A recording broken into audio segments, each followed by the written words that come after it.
Welcome, everyone, to the Nerd Journey Podcast, episode number 38. We're joining you every week to talk IT career, news, and opinions based on our points of view. I'm your host, John White, at VJourneyman on Twitter, joined by my co-host, Nick Cordy, at NetworkNerd_. Hey, Nick, how's it going? Hey, John, I am doing great. I want to let our listeners know we are VMware solution engineers looking to bring you the career advice we wish we'd been given earlier in our careers. We hope our discussions will be relevant across disciplines and remain timeless. If you're enjoying our content, please drop us a positive review on Apple Podcasts or wherever you subscribe. And if you want to get in touch with us, tweet or DM at Nerd Journey. Ultimately, we're just two nerds on a journey. A journey to virtual enlightenment. So let's take a trip. Great, Nick. I've been on the edge of my seat all week. We talked to Jon Hildebrand last week about his career all the way up until right before he got unexpectedly laid off. So that was part one. That was last week. And this week, hopefully we're going to get the rest of the story.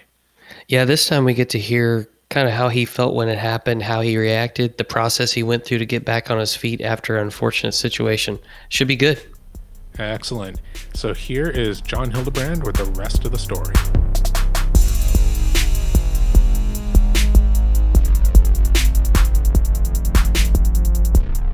Like a lot of us when we're young, we gotta get burned a little bit before we start to realize exactly what we're looking for as far as employment's concerned. So that's how you learn not to touch a hot pan. Exactly. I mean, even though your fingers might be able to grab it after a while because you've melted your fingerprints off, doesn't necessarily mean that you keep grabbing the hot pan. Speaking of getting burned, so I know that at the employer you worked at right before Cohesity, it sounded like from what you described that things were going well, you enjoyed what you were doing, but you kind of got burned there. Could you maybe talk about that a little bit? So we get to about year 4, and obviously I must have set some sort of weird precedence that I must enjoy staying at a particular place for as long as humanly possible. Most people consider, shoot, you spent 14 years at one place. That's, you missed out on like 5 major salary bump up increases and things like that. So, no, but when I was there, things were starting to, like anything, there's ebbs and flows that happen. Things were starting to actually, as far as I was concerned, trying to go up on an uptick because we were talking about now re-implementing newer technologies. We were talking about trying to bring, stuff that I was talking with the upper management about, trying to bring actual public cloud integration into things, starting to look more into what was starting to then be labeled as like hybrid and multi-cloud as far as customers were concerned, not just focus on on-premises technology. And I still remember one of the last projects that a few of my coworkers and I were working on where we were, it was more in the Microsoft realm because we had a good Microsoft relationship. So Azure was kind of our preferred cloud, and we had a lot of O365 mail migration, things like that. So it just kind of made sense that Microsoft was the ecosystem that we'd spend a lot of our time in. So I had gone up to Redmond /Seattle/Bellevue to the Pacific Northwest as far as things were concerned. And so Azure Stack was a thing that we were definitely looking at. We wanted to add a little more of a public cloud flair to on-premises capabilities. So we had gone up there 3-4 times, and I had gotten really excited because I felt like I was getting closer to what I wanted to work on, which was getting more closer to public clouds. Well, we realized that we had a ways to go as far as our rest of our infrastructure was concerned. So we had started launching some exploratory projects into things like virtualizing network stacks with VMware's NSX. We were trying to look, instead of being such a Cisco-oriented shop at the time, to try to bring things like vCloud Director back in, because while I was there, vCloud Director was a thing. Then it was pseudo killed off, and then it was brought back from the dead, like some sort of weird Walking Dead episode that I wasn't expecting it to come back from. But so we were really excited because we started to see new things in the service provider program within VMware, and we were excited about getting some of these newer technologies added to it because from our perspective, it was adding essentially pennies on the dollar to add more functionality as far as what we would pay. And then, when you're in a service provider role, there's always markup to have to worry about and, make your money off of it. And we felt we were working towards that. But there was these rumblings that were being told about the possibility that the company wanted to acquire some other smaller organizations within other cities. They wanted to expand. And if there's one thing that I know now, that when a smaller company tries to talk like that, there's certain acronyms that you start to hear, things like EBITDA and other business terminologies that when you go to borrow the money from your benefactors, that they in return ask you to start to slim things down. And one of the first things a lot of places will try to do is they slim high salary positions. And thus ends my morning of, I'd say, April 16th. I just got in. I was just excited about the fact that I had finally gotten cross vCenter vMotion to work in the lab. And I get notified that I need to come into my manager's office to have a little chat.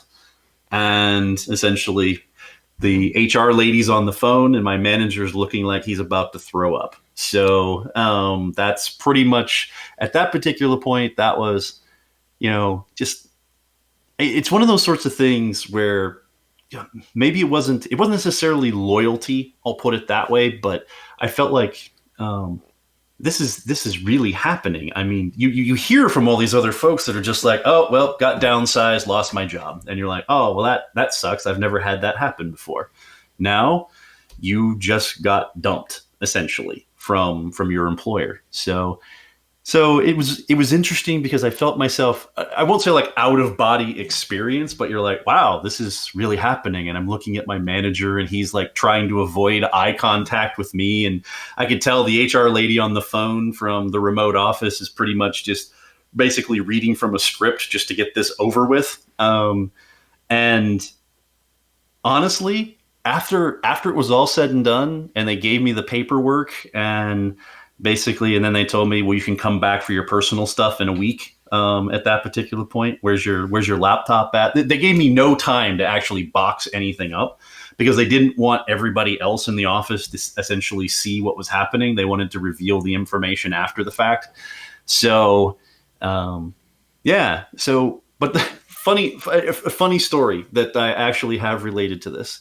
So I'm out in my vehicle just after being walked out. I hand over my badge. My manager tells me, I'll give you a call later. We'll chat this out from a more personal perspective. And, I get to my vehicle. I sit in, I call my wife and I'm like, well, I guess I'm coming home. She's like, what's happening?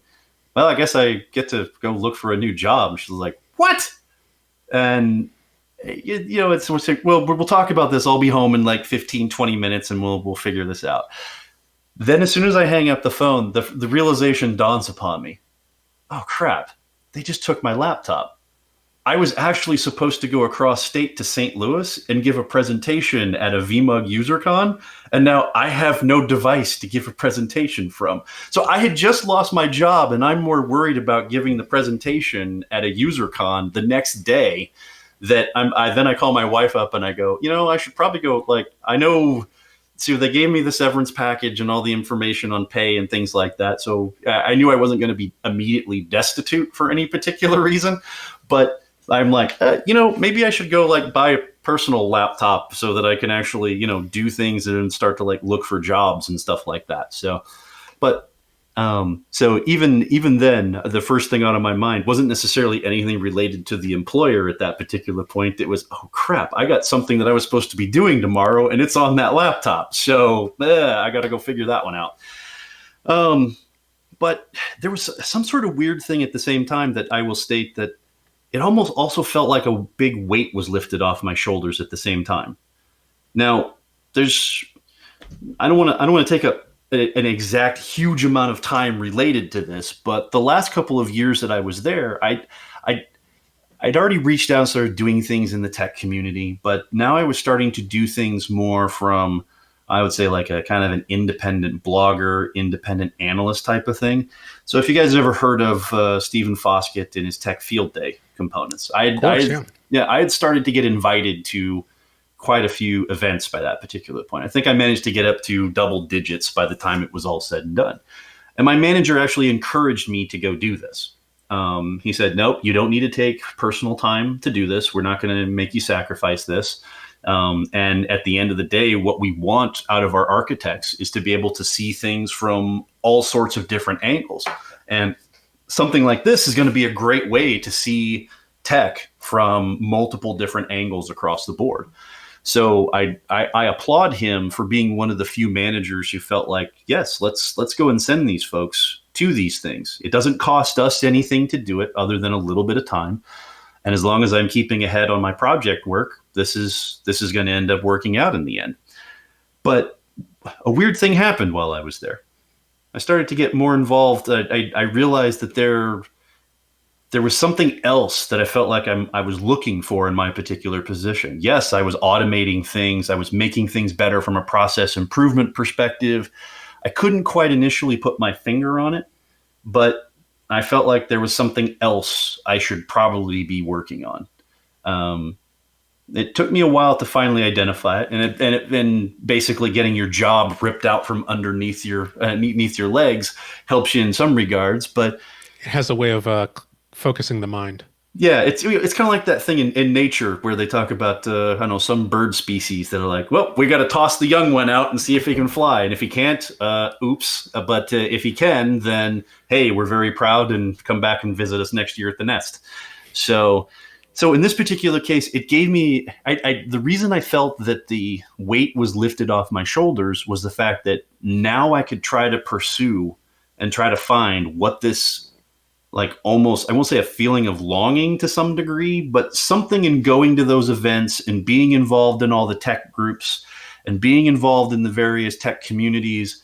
I felt like there was something in there that I should be doing, that, that even though maybe I wasn't the most highly paid tech blogger, as far as on the side things were concerned, that something could be done in there. I just didn't quite put my finger on it until I started the job hunt. The job hunt, this is where, if there's any piece of advice I could give any of your listeners, expand that personal network as far reaching as possible.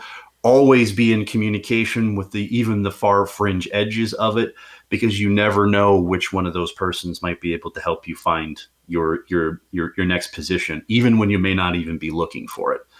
So at the end of the day, it took a little bit longer than what I expected, so I'll give it that. But I also realized when I started to align things with calendars and things like that, April, May, you're starting to get into almost near end of fiscal years for a lot of larger organizations.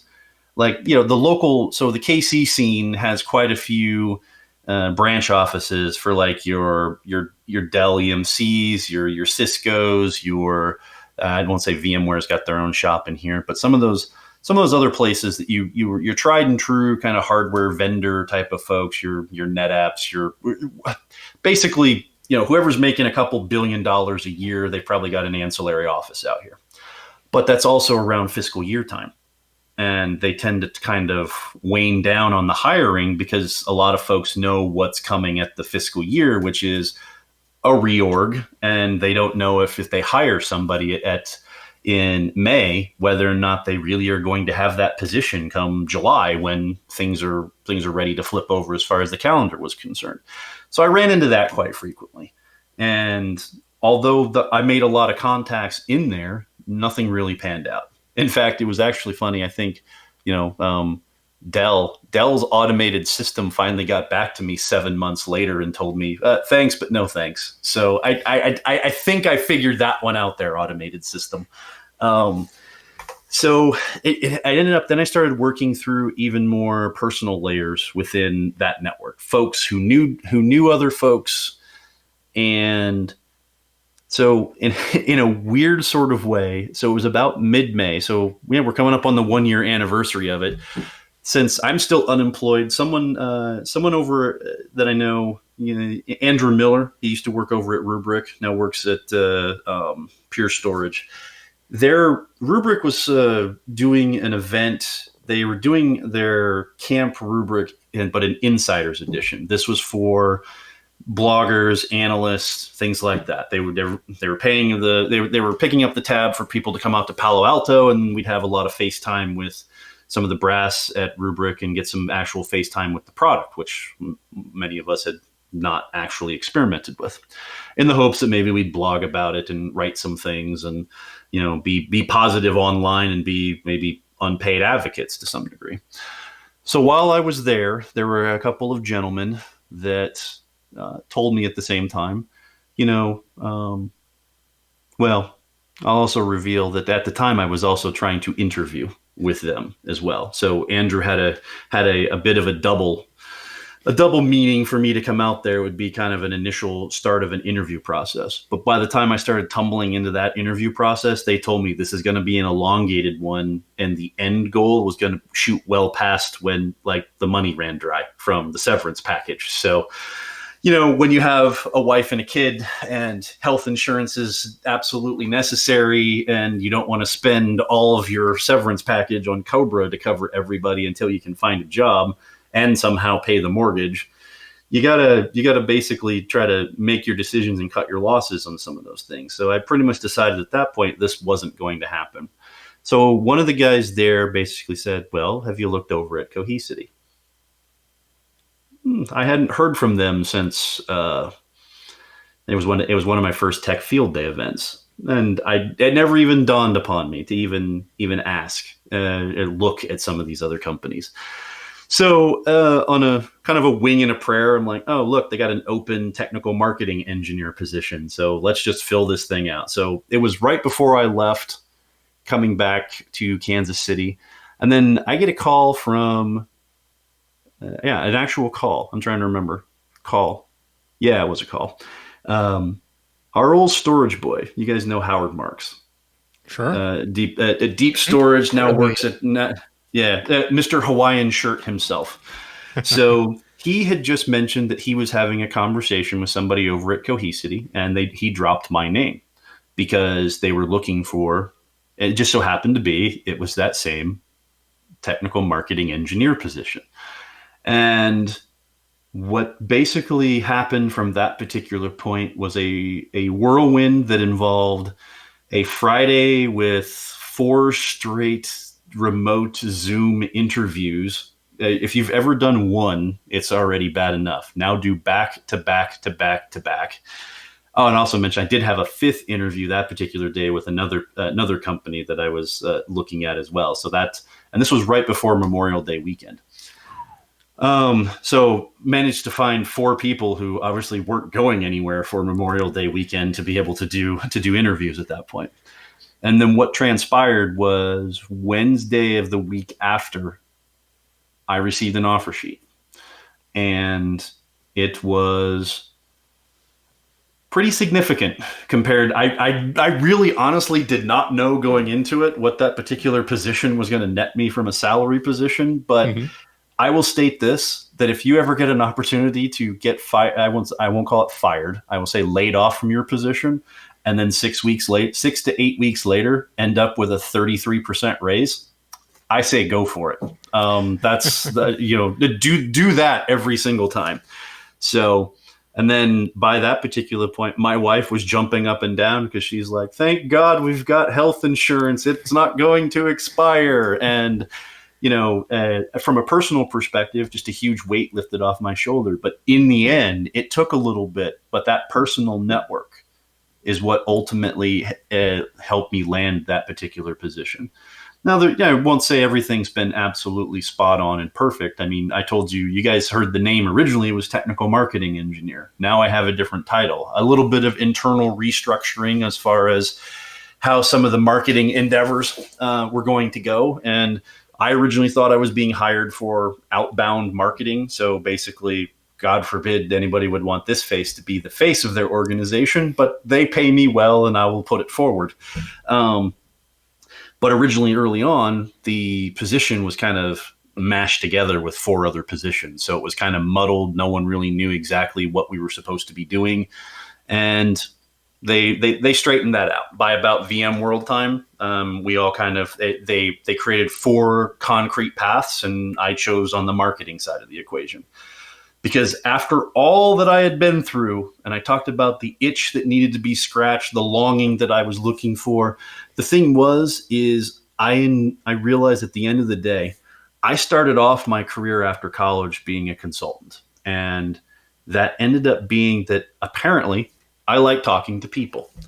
And this got me in a roundabout sort of way, kind of out of the crusty curmudgeons that are in IT staffs who try to avoid talking to people, to now being back out there and talking with folks. At the end of the day, it's about educating folks. Even if I'm being paid to educate folks on a certain particular topic, the idea is I just want to have a conversation with a tech person.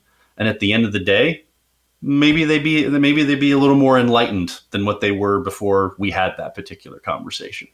And in this particular case, the only thing that I feel like I have to fight is whenever you say you're in a marketing department as a technical person, everybody immediately from a tech side of the equation almost likes to give you the equivalent of in the South of oh, bless your heart. But I mean, the fact of the matter is I feel like now I'm being challenged in so many different technical ways that I wasn't initially.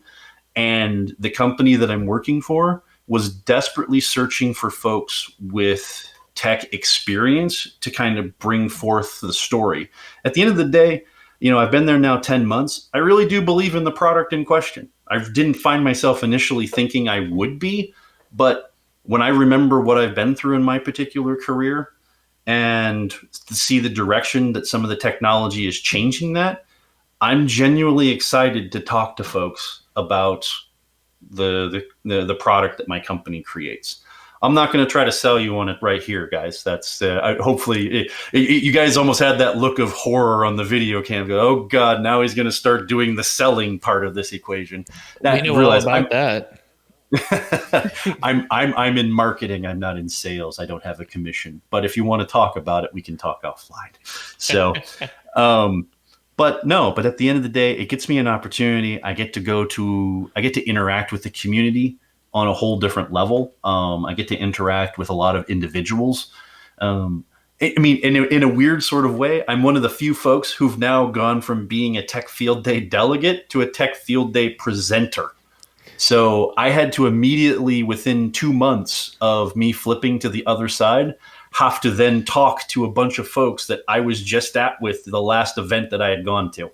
So somehow that's worked out, because now for some strange reason, I've done now 3 of them in the last year. So I don't know.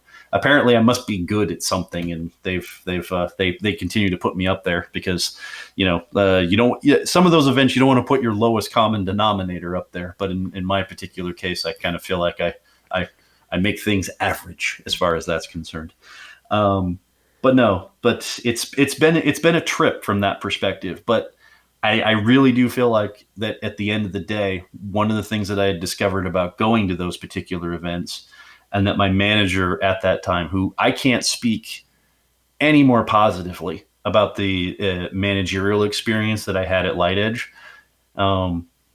Most folks throughout their career rarely find someone as invested or willing to give to their particular immediate reports that I had with my manager there at LightEdge. And honestly, that's probably one of the few things that let me stay there for as long as I did. Because even though I don't want to say exactly happy, but content. I really liked the team I was on, and the manager was by far, compared to what I had 14 years working at Cerner, night and day difference. I mean, if there's anything that can be said, most folks go through their careers and never find somebody.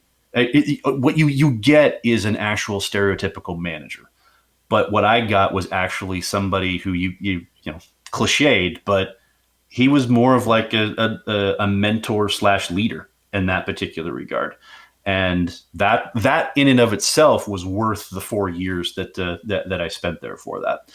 And even to the point I had so I've got on this other screen here a text conversation that I had with him. And one of his last things that he basically sent to me was that all of my best employees should quit on me at some point. That's just how it should work. Loyalty is important, but in our roles, growth is just as or more important. And if you ever get a chance to get a hold of one of those managers, you learn as much as you can from them. But the realization is you can't keep yourself attached to them the entire time.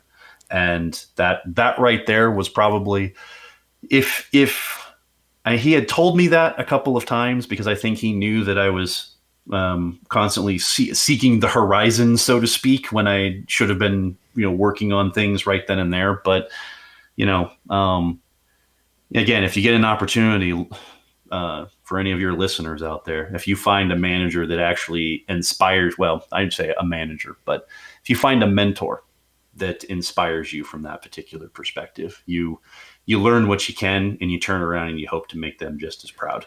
Well, it's, one of the cliches is that, people will quit a bad manager even if the job is good and the company is good.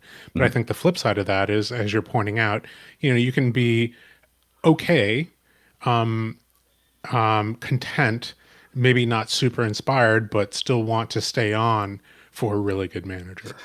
Yeah, and at the end of the day, what I needed was essentially, that push out of the nest to go seek what I felt like I should have gone to go seek earlier in that regard. But I was lucky enough to be able to stay a little too long at LightEdge on my own accord and still be able to find essentially what I wanted to continue to do. Most folks, once you get to a particular point in your career and in your personal life, I've got a wife, I've got a 5-year-old at home.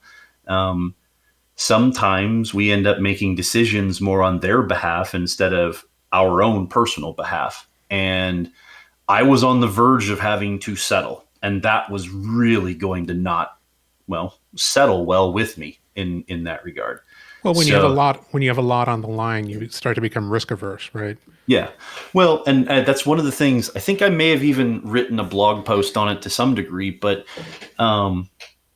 at the end of the day, with that particular manager, with that particular group of folks that I was working with, comfort. There's something to be said about being in a comfortable position.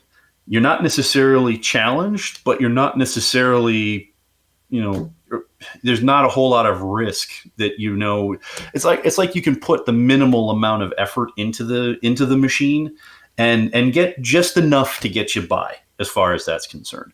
And that's what I felt like. I'd say probably the last 18 months there was, I will say I was blinded by comfort. I fell into my own trap to some degree of trying to always make things better, to find and try to, be the constant tinkerer as far as things are concerned. And my outlet in that particular regard was going to these tech events, was getting involved with the blogging the blogging groups, and the various tech communities and things like that. And that was my outlet. But even my manager at the time told me, he said, it's almost like you're two different individuals. There's this person that goes to this stuff, and then I never see that person here in the office. What's going on? I want you to marry those two personas together.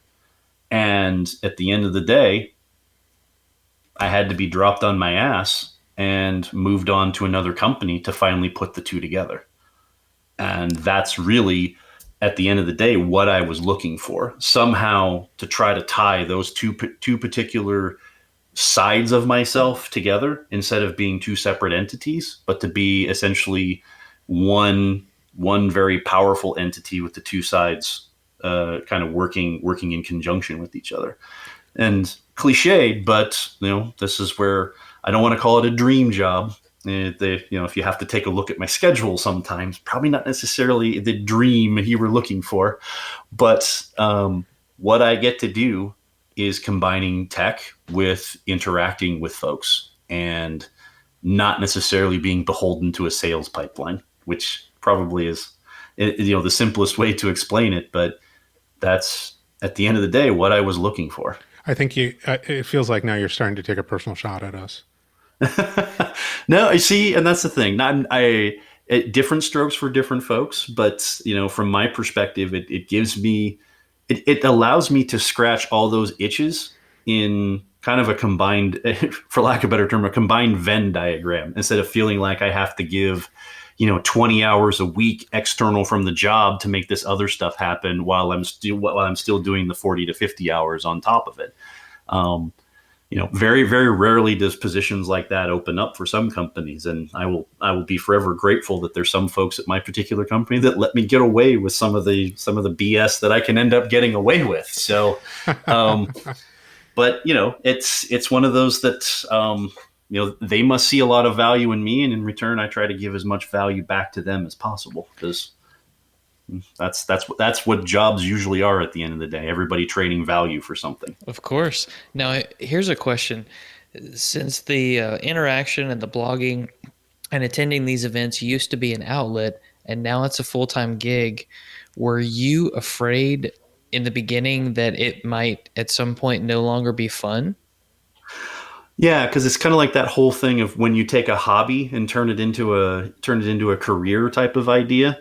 I think a little bit of that comes with the fact that I'm generally humbled by some of the folks that I end up working with, and they always still remind me to try to find the joy in some of these things. So, I mean, at the end of the day, what I can't replicate is going to a VMUG UserCon, going to a major trade show, and just having dinner with an influencer and talking with folks, away from, as some of us always used to call it, the meat market that is the expo areas, and just getting to know some of these people to talk about just tech in a more relaxed sort of setting. And those are the sorts of things that I look forward to. And regardless of whether I'm being paid by a vendor, I feel like I can do that as an independent, and I can do that as kind of a paid representative.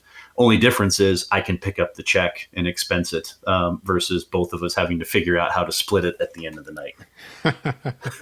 Can you talk about maybe some of those lessons learned, going through this process? It's really amazing to hear how happy you are now. Maybe not with the travel, but that's always rough. But I definitely picked out that you said, improve that networking, and that, that professional networking group that you are connected to and who you regularly interact with. I kind of feel like you teased out the idea of figuring out maybe the things that you enjoy about, that you enjoy doing that maybe aren't in your current job, and maybe trying to find that in the next job. And for you, it was presenting and doing technical education and, quote unquote evangelism. Am I on the right track there? Like that? Yeah, I would say to some degree, because again, I mean, things change. I mean, if I would have thought, if you would have went and asked college me the idea that you would eventually be doing a position that you stand in front of big audiences and give 45 to 60 minutes of technical presentations without messing your pants, then I'm pretty sure my college stuff would have told you, no, that's never going to happen. You don't even like being on the phone on the radio, for crying out loud. But I think ultimately, just when you get challenged during the course of your career, you're always constantly then looking for the next challenge, I guess, to some degree. And in some sort of weird sort of way, when I look back at my particular career, a lot of things that I was initially afraid of, I've conquered. But you then continue to find other things. So we go back to process improvement in a technical realm. I've also been looking at it from myself from a personal improvement perspective. And every path that you find good, there's always multiple choices. And some of them end up either really rewarding you in the end, or you get a really good story in the end as a, well, that's not going to happen again type of story. And I think I've been lucky enough to navigate a few things, but I think now that I'm in my 40s and working through my particular career, I'm finding that I like my challenges to be a little greater than what they were initially. So this whole thing of interacting with people, overcoming the crusty curmudgeon IT guy that I was initially becoming, especially, we'll go back to it when you have to vMotion 3,000 hosts and evacuate 3,000 hosts for patch updates, you get very crusty real quick. So, what it came down to was the fact that the first thing I had to conquer was the people problem and getting to understand people and interact with people. And from there, that exploded the personal network. And, I've had so many people tell me it, and now I've actually lived it. That is the ultimate career safety net that you could possibly make for yourself. So I would state as, if you definitely know you're not an extrovert, that still doesn't keep you. Guess what? You've got an entire community of extroverts. Go to a user group, spark up a conversation. Go, hey, what are you working on? You never know what's going to spawn out from it in the end. So. It's amazing the power of like 50 people and their immediate first thought about you is, well, that guy's not available, but if he was, right, then you want like an entire group of people to think of you that way. Well, and especially from that, if you've got folks who are just like, hey, I have a problem introducing myself at user group meetings and things like that. Well, see, here in Kansas City, they have it at one of the breweries. So if you've knocked back a couple of high ABV brews, you can basically talk with everybody at that point. So maybe that's not a good idea. I think I just advocated heavy drinking as a great way to introduce yourself. Maybe if you're going to an AA meeting, I don't know. Either way, it definitely did help, especially for the first presentation that I did. But the natural ability that was stuck deep inside of me managed to manifest itself and save it after no longer needing kind of like Dumbo's feather to fly at that particular point. So here's a question, John. So how do you decide what's next for you? I mean, it sounds like you went through what we would call the area of destiny exercise, things you really enjoy. And, where is there a market for me to be able to do this? And the intersection is kind of what you're doing now. So if there was a what's next and you had to take a shot, what would you think that might be? Well, I've always told myself never management, but you know what? That usually I've always found out the folks that say I will never do this are usually the best persons for that particular role. It's usually, again, because guess what it is? It's a challenge. If you don't feel like you can manage people, well, learn. That's one of the great ways. I kind of go back that Phoenix Project book. I don't know if between the two of you guys, have you read the Phoenix Project book? Yes, sir. Definitely. So always at the end, so that character Eric, who had been the kind of the mentor between everything, when he talks to Bill and he says, by the way, you're going to write me a book. And Bill's response is, I've never written anything longer than an email. The response immediately afterwards, he states that he gives him an unassuming glance and just tells him deadpan, learn. That's at the end of the day, the only, God, boy, I really am going to sound like a cliche. You can actually, I know what my next stage of my career is going to be. I'm going to write graduation cards that just say congrats, here's the next step of your life type of stuff, and start coming up with all sorts of funny things that I can add to it, since we're coming up on graduation season. But at the end of the day, it's cliched, but you've got to force yourself to get past some of these things, because really the only thing holding yourself back is you. Yeah, the advice I always give is, like, if you're worried that you're going to be bad, then you shouldn't worry, because you definitely will be at first. Hey, trust me. 10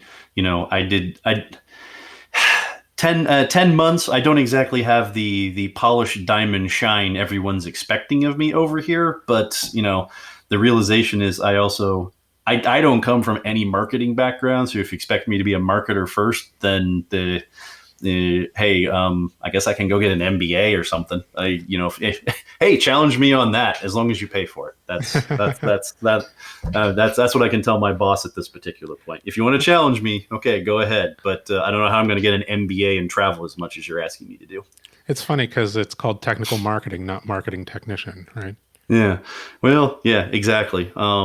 Which, although it's really hilarious in the job market, you put the word marketing in a title, and again, immediately folks think that you've lost a step somewhere, and you're not able to keep up from that perspective. But I pretty much claim. I mean, I'm challenged by. I've got former field CTOs on my team. I've got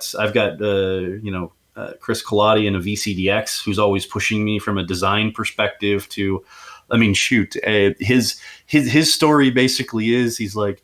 We both got to find out each other's mettle when we were stuck in the back of making the Cohesity truck, where we spent 7 weeks in the back of a semi-trailer, basically locked into an enclosed space for a while, trying to build a data center in the back there. And we both got to yell and scream and get everything basically out of the way as far as things are concerned. But we both got to see the highest highs and the lowest lows working together in a very short amount of time period, and we both still somehow prefer to work with each other. So wait, whoa, we're gonna have you back for that story. Like we absolutely need to hear that story. We'll just have you recreate it on air. Yeah. I don't know if you guys got one of those buzzers for like we can bleep things afterwards. Yeah. Yes. Yeah. Post-production. Yes. This is definitely not a live production. Yeah. That was an awesome story and a great story arc too. If you had to give anybody some advice on how to get into technical marketing in that particular role, what would you say to them? What should they be targeting?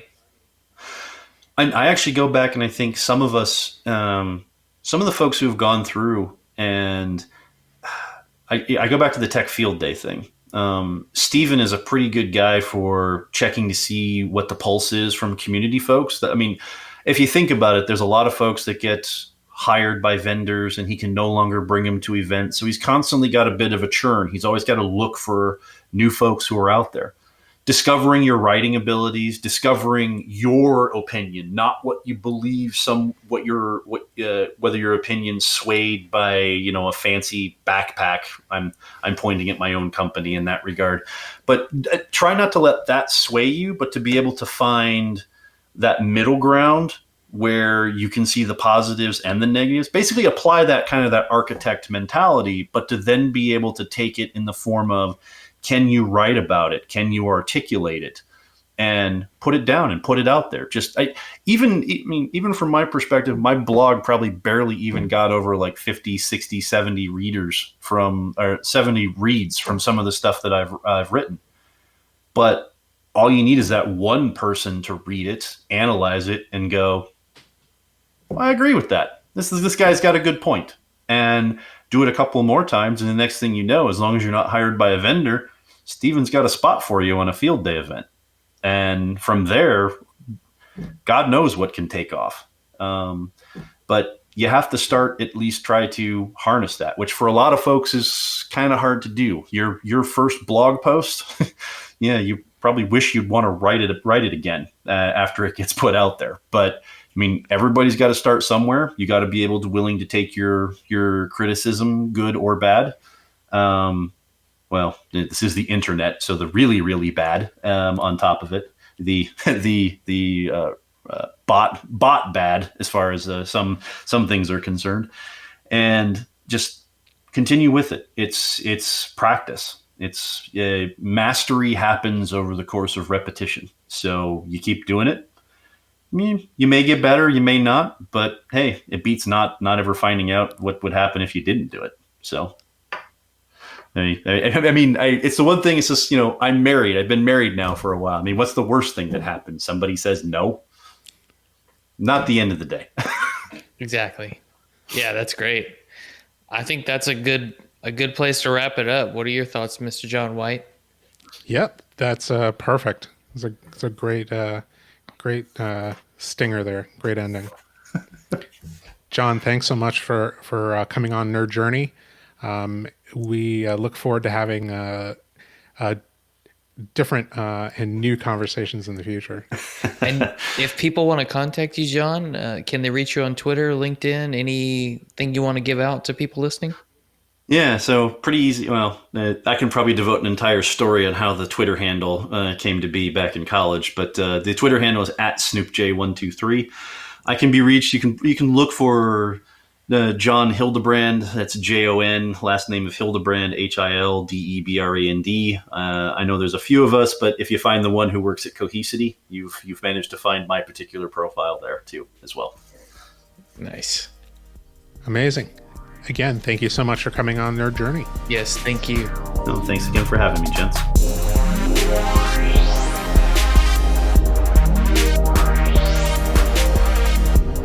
Well, Nick, getting laid off was obviously a rough incident for Jon, as I'm sure it would be for anyone, but he gave us some valuable insight on how he actually set himself up for success and how it was maybe the best thing that could have happened to him at that point. I'm thinking about how to apply what he did to my career, just in case. But it was something along the lines of network, constantly grow and prepare for another step, whether or not you actually want to take one, because someone else might make that decision for you. And this is all something we talk about being prepared for, but I just don't think anyone really is. We can tell you what it's like, but until you experience it, you might not actually know. Yeah, very true. I mean, I've never actually been laid off like that. And I just can't imagine that, anything that you do actually will prepare you for it, especially emotionally. And especially if you're happy in your current gig. But anyway, I'm really glad Jon was here to talk us through his experience. Time to get out of here now? Absolutely. But before we do, got to make a plug for the John White School of Mentoring. Maybe you're out there, maybe you're happy in your current gig, you've never been laid off, but you want to try and be as prepared as possible. Jon can help with that. Send that tweet out to @NerdJourney, and I can get you pricing and packaging on how we can get you some of Jon's time. Just a reminder, we want people to subscribe and give us a positive review on Apple Podcasts or wherever you're listening. We want to know if we're being helpful and are always looking for interesting questions to ponder. We're collectively on Twitter @NerdJourney. Nick, if we ever get, somebody who's actually interested in buying an ad, you're going to have to be the one who reads it, because you're the one who, with all the experience of your fake ad read for the Jon White School of Mentoring. No problem. If anybody wants to sponsor the Jon White School of Mentoring so we can make an ad on our blog page, please reach out. We'll give you an early adopter discount. All right. Farewell, listeners. Tune in next time as the journey continues. I'm Jon White @BJourneyman, for Nick Cordy @NetworkNerd_, signing off. Adios.